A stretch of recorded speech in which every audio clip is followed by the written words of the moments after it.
تندرستی ہزار نعمت ہے، ساری نعمتیں ہیں لیکن تندرستی ہزار نعمت ہے۔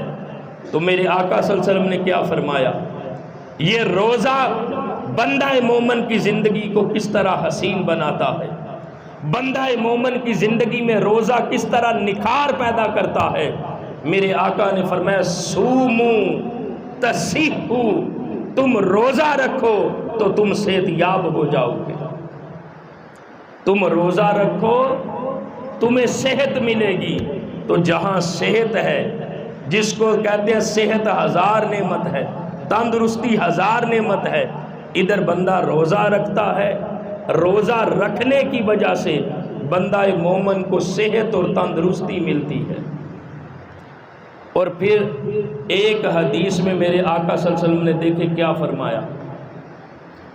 فرمایا خیر الدواء العزم، دنیا کی جو سب سے بہترین میڈیسن ہے، میرے آقا نے فرمایا اس کا نام بھوک ہے۔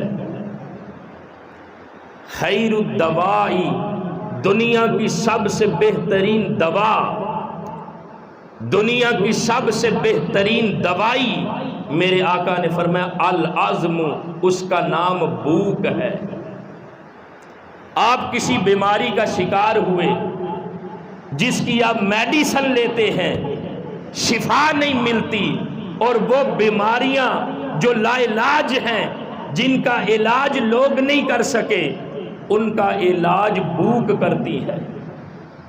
اب دیکھیں نا، کسی کو کینسر ہو، کینسر کا مرض انسان کے لیے جان لیوا ہے، اس کا علاج بھی بندہ کرتا ہے، میڈیسن لیتا ہے، لیکن ان ساری دوائیوں سے بڑا علاج وہ بھوک ہے۔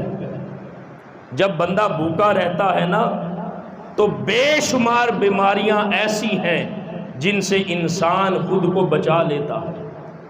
اس لیے کہ جب روزہ رکھتا ہے نا اور بھوک اور پیاس کی شدت کو برداشت کرتا ہے، تو یہ جو انسان کا جسم ہے، اس سے جو فاضل نقصان دہ مادے ہیں وہ روزہ رکھنے کی وجہ سے خارج ہو جاتے ہیں۔